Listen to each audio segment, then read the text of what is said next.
Stop acting like my body belongs to you. She snapped after I asked why her ex keeps calling. So I packed my bags in silence. Now he's gone and she's begging me to come home. Hey viewers, before we move on to the video, please make sure to subscribe to the channel and hit the like button if you want to see more stories like this. Thanks.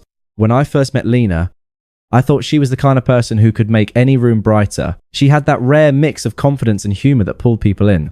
At work, functions or friend gatherings, she'd float around like she belonged everywhere.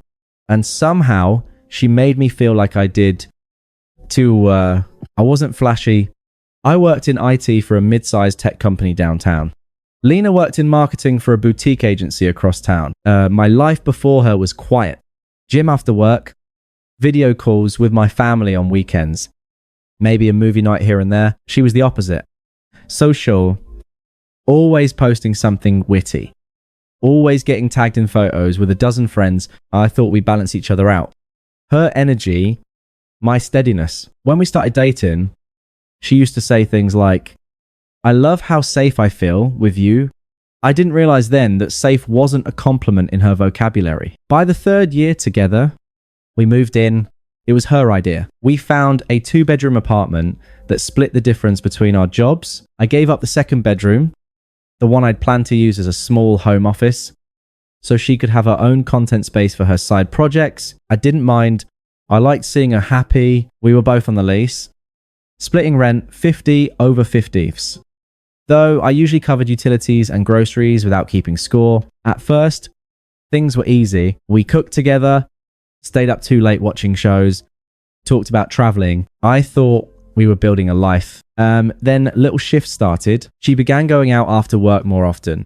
Happy hours, team dinners, birthdays I'd never heard of. I didn't want to be the insecure boyfriend, so I never pressed, but I noticed her text slowed down during those nights. One evening, I asked, everything okay lately? You've been really busy. She barely looked up from her phone. It's called having a social life. Ethan, you should try it. It stung, but I let it go. I told myself she was just stressed, maybe feeling stuck in routine. Then she mentioned her ex for the first time in years. We were having dinner and out of nowhere, she said, guess who texted me today, Caleb? I froze for a second, but tried to play it cool. Caleb, as in your ex. Yeah. She said, twirling her fork, like it was nothing. He saw my latest post and said it made him laugh. We just caught up.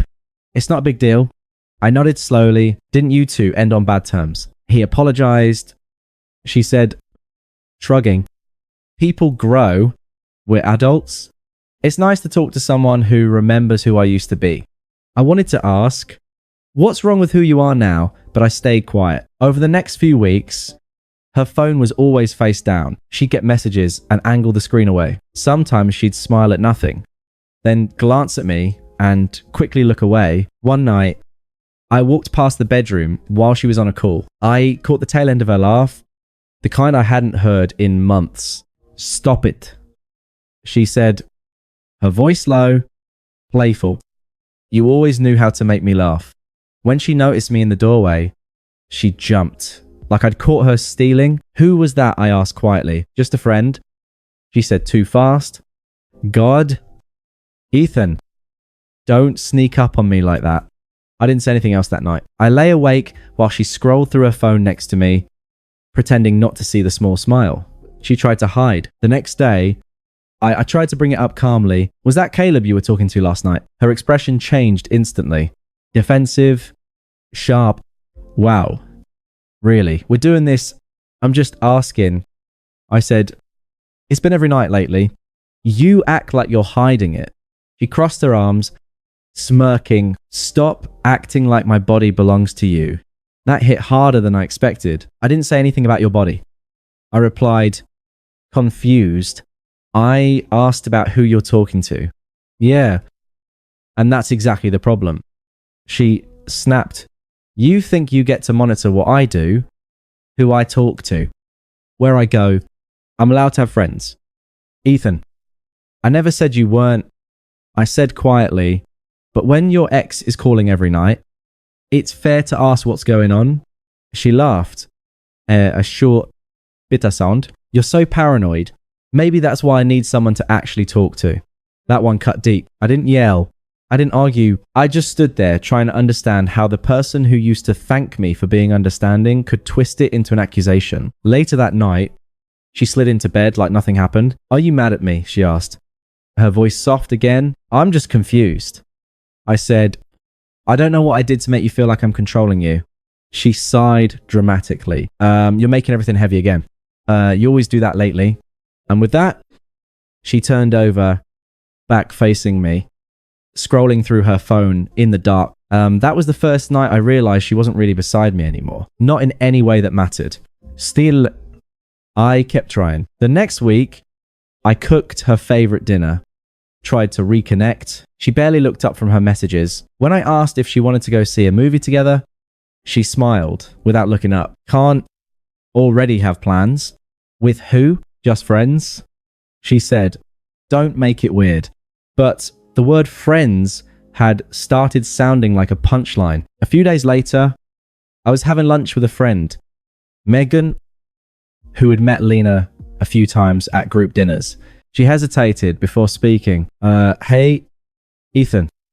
Weird question, but I was at Cafe Luna yesterday and I thought I saw Lena there with someone. Was that you? I frowned. No, I was at work all day. What? Her expression shifted. I didn't want to assume, but she was with a guy. They looked pretty close. Did you recognize him? I asked. Even though I already knew the answer, I think it was that ex she used to mention, Caleb. She said carefully, I'm sorry. I just thought you should know. I forced a small smile. Thanks for telling me. For the rest of the afternoon, I barely heard a word anyone said. I went home early, trying to calm myself before she got there. When Lena finally walked in around 8, she acted like everything was normal. She tossed her purse on the counter, humming as she opened the fridge. How was work? She asked. I didn't answer right away. You were at Cafe Luna yesterday. She froze for half a second, just long enough to confirm it, then turned around, feigning confusion. What? Megan saw you there, I said quietly. With Caleb, her expression hardened instantly. You're unbelievable. Just answer the question. I said, were you there with him? Yes. I was. She snapped, slamming the fridge door. He wanted to talk about something personal. I didn't think I had to ask your permission to get coffee. I stayed calm. You don't, but you've been lying about it for weeks. Oh my God. Ethan, she said, laughing bitterly, you're so dramatic. I didn't tell you because you'd react exactly like this, like a jealous teenager. Do you hear yourself? I asked. You've been hiding calls, meeting your ex in secret, and I'm the problem. You're insecure. She said sharply, that's why this relationship feels suffocating. You don't trust me. Should I? I asked quietly. She looked away, jaw tightening. You know what? Maybe you shouldn't. Maybe we both need some space. You're making me feel like I can't breathe. That line stuck in my head. I can't breathe. She said it like I was strangling her, not with my hands, but with my loyalty. I didn't say anything else that night. I just nodded, said, all right, and went to bed. She didn't come home the next night or the one after that. Her messages were short, detached, staying with a friend, need time to think. I knew it wasn't a friend. On the third night, I got a text at 1:00 a.m. Don't wait up. I hadn't been. When she finally came back Friday morning, she looked like someone returning from a vacation. Not a girlfriend coming back to have a difficult conversation. New jacket? I'd never seen. Hair freshly done. The faint smell of cologne that wasn't mine. So, she said, standing in the doorway, are we going to have another fight? Or can we be adults about this? I looked at her for a moment. Be adults? Yeah. She said, crossing her arms, you've been acting so intense. I just needed some space. You don't own me. Ethan. I nodded slowly. You're right. I don't. She blinked, caught off guard. Good. So, can we stop being weird now? Instead of answering, I turned toward the bedroom. I started taking my things from the drawers, my clothes, my laptop. The framed photo of my parents that used to sit on the nightstand. What are you doing? She asked. Her tone shifting, giving you what you wanted. I said quietly, space. Ethan, stop. You're being ridiculous. I'm not angry. I said, I just don't see a reason to stay where I'm not wanted. She laughed, but it sounded forced. Oh my God. This is so dramatic. We just had a disagreement. No. I said, zipping my suitcase. We stopped being a we when you started hiding who you were with. Wow. She said, rolling her eyes, you're really going to throw everything away over a coffee. Over a lie? I corrected. Her jaw dropped. You're so fragile. Ethan. No wonder I felt trapped. I looked at her for a long moment, not with anger, just quiet disbelief. You're free now. I said, and then I walked out. She didn't follow me. She didn't even call after I closed the door. By the time I got to my car, the only sound was the faint echo of her voice fading behind me. The same voice that used to make me feel lucky, now hollow and cruel. I drove to my brother's place that night. Matt didn't ask questions, just handed me a beer and let me sit in silence. When I finally checked my phone hours later, there was one message from her. You're really doing this? I didn't reply. The next morning, I texted her one last time. I'm moving out. I'll cover my half of rent through the end of the lease. After that, it's yours. If you want to renew a loan, left my key on the counter. No response. I didn't block her number. Not yet. I just stopped checking it. That night, for the first time in months, I slept without wondering if the door would open. The first week after I left was quiet, too quiet. The kind of quiet that makes you realize how much noise one person can bring into your life. Even when they're not speaking, I stayed with Matt, sleeping on his couch. He never pushed me to talk, just left extra coffee for me in the morning, and kept the fridge stocked with takeout. By the end of the week, I felt the fog lifting. I wasn't angry anymore.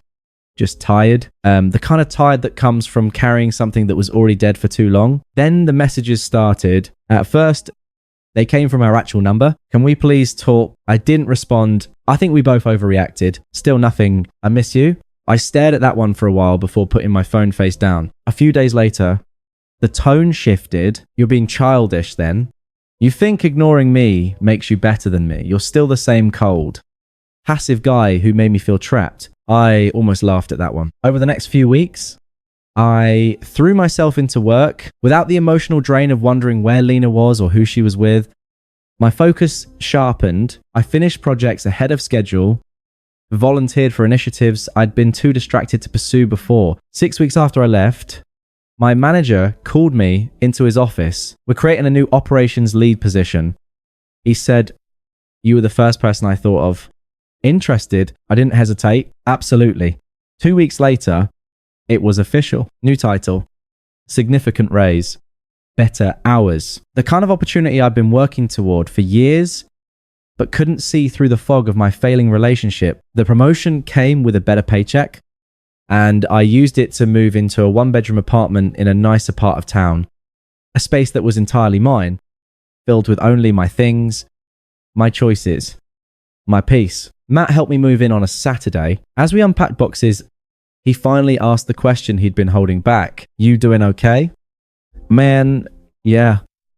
I said, and meant it, I really am. He nodded. She reached out lately, not in a while. I said, I think she finally got the message, but I was wrong. Through mutual friends, I started hearing fragments of her unraveling. A college friend mentioned she'd seen Lena post something cryptic about toxic people and finally being free. Another friend said she'd quit her job at the marketing agency. Something about wanting to pursue her passion projects full time. I didn't ask for details. I didn't want them. Then, about 2 months after I'd moved out, I got a text from Josh, a mutual friend from our college days. Dude, just saw your ex at North Sidebar. She's having a full meltdown. Thought you should know. I stared at the message for a moment, then put my phone away. Whatever was happening in her life wasn't my problem anymore. But 2 days later, Lena herself sent me a long, rambling message at 200 AM. You were right about everything. Caleb was using me. He had a girlfriend the whole time. I found out tonight when she showed up at his place while I was there. He told her I was just some girl from work who got the wrong idea. I'm so stupid. I left you for this.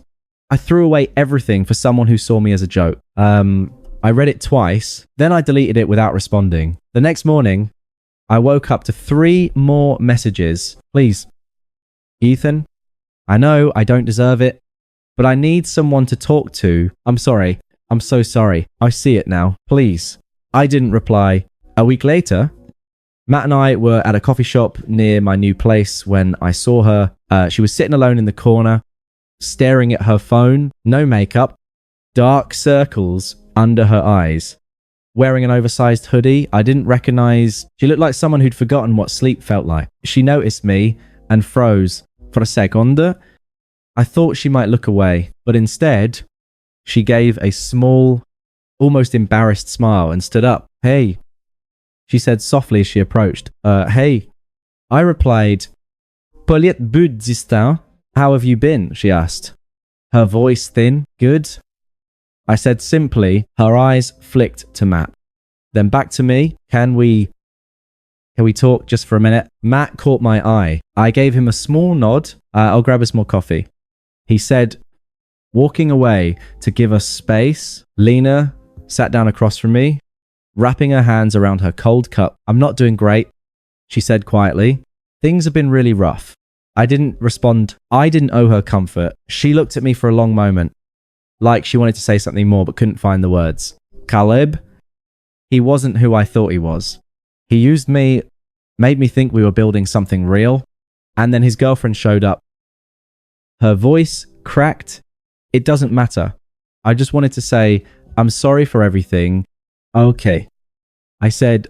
She blinked, surprised by how flat my response was. That's it. Just, okay. What do you want me to say? I asked calmly. I don't know. She whispered, maybe that you understand, that you forgive me. I looked at her, really looked at her, and saw someone I used to know, someone I used to care about, but the person sitting across from me now felt like a stranger wearing a familiar face. I do forgive you, I said quietly, but that doesn't mean I want you back in my life. Her eyes filled with tears. I thought we had something real. We did. I said. It decided it wasn't enough. She wiped her eyes quickly. I made a mistake, a huge one. But people make mistakes. Ethan, and people face consequences. I said. Matt returned with the coffees and I stood up. I hope things get better for you. I said, and I meant it, but I'm not the person who can help you anymore. She nodded slowly, tears streaming down her face. Now, I'm glad you're okay. She whispered, thanks. I said, and then I walked away outside. Matt handed me my coffee. You good? Yeah. I said, I really am. I thought that would be the last time I'd see her. But 3 weeks later, I was at the grocery store when I saw her in the checkout line ahead of me. She was buying instant ramen, energy drinks, and a loaf of bread. The diet of someone barely scraping by. She saw me and froze. Ethan, she said quietly. Hey, I replied, keeping my tone neutral. I've been meaning to reach out. She said, shifting her weight nervously. Things have been really hard. I lost my apartment. Caleb and I. She stopped herself. Never mind. That's not your problem. I nodded. I'm sorry to hear that. Are you? She asked, searching my face. I said honestly, but it doesn't change anything. Her eyes filled with tears again. I know I don't deserve your help, but I'm desperate. Is your company hiring? I just need a reference. Or maybe you could put in a word. I don't think that would be appropriate. I said gently but firmly. She bit her lip, nodding quickly, right? Of course, that was stupid of me to ask. Good luck. Lena. I said, I paid for my groceries and left while she was still standing there, staring at the ramen in her hands. A month later, I was leaving my apartment building after work when I saw her sitting on the bench outside. She stood up when she saw me, looking even thinner than before, her clothes hanging loosely. Ethan, she said, her voice breaking, please don't walk away. I just want to explain. There's nothing to explain.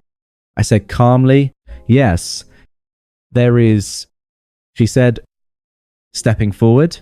After Caleb dumped me, well, after his actual girlfriend kicked me out, I had nowhere to go. I'd already given up my apartment to move in with him full time. I thought we were building something real, like we were building. I asked calmly. She flinched. That's different. How? She had no answer. I thought I wanted freedom. She continued, her voice shaking. I thought I could handle life without anyone holding me accountable. But I was wrong. Okay. He used me. He lied to me. And when he got bored, he dumped me like I was nothing. I don't have anyone left. I nodded slowly. That's rough. She winced at the coldness in my tone. You really don't care at all. You made your choices. I said, and I made mine. You wanted space. Now you have it. Tears streamed down her face. You don't miss me at all.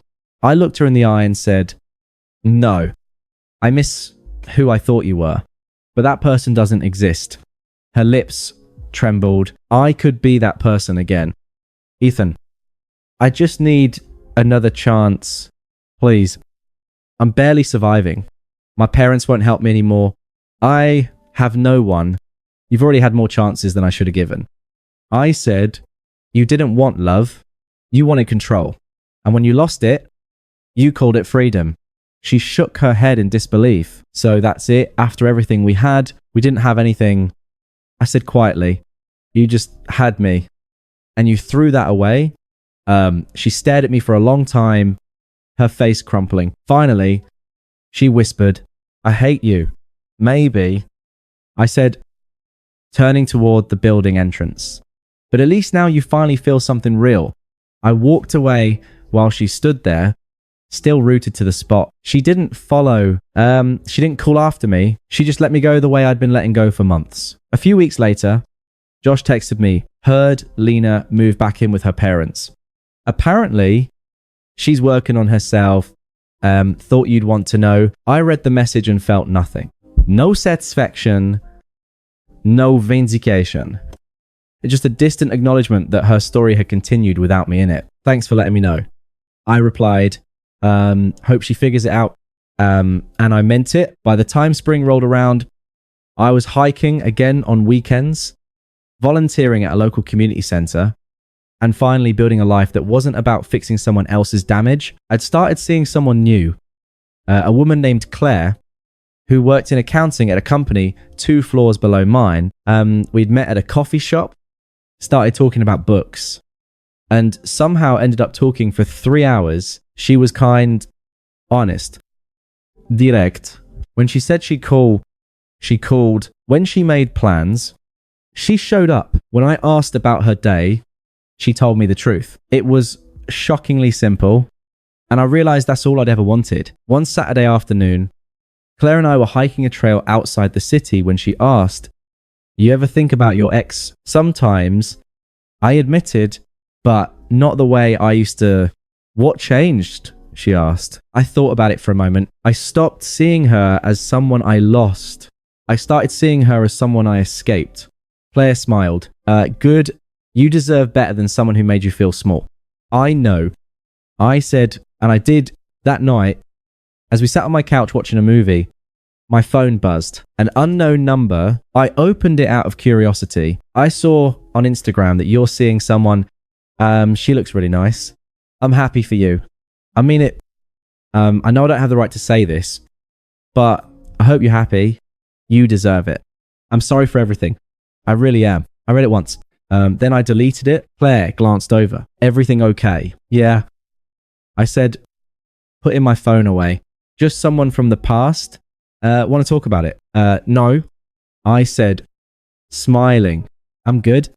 And I was, because somewhere along the way, I'd stopped waiting for closure from someone who could never give it. I'd stopped needing an apology from someone who would never truly understand what they'd done. I'd stopped carrying the weight of someone else's choices. Lena once told me I made her feel trapped. Funny thing is, I was the one in a cage the whole time. And the day I stopped fighting for her was the day I walked out free. Now, sitting next to someone who actually wanted to be there, I realized something simple. Freedom isn't loud. It's not dramatic. It's not revenge or karma or watching someone fall apart. Freedom is quiet. It's waking up without dread. It's building a life with people who choose you back. It's realizing that the person who left you wasn't a loss. They were a lesson. And the real victory isn't them coming back.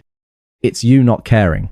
If they do, thanks for watching. Make sure to subscribe to the channel and hit the like button. What do you think about this story? Share it in the comments.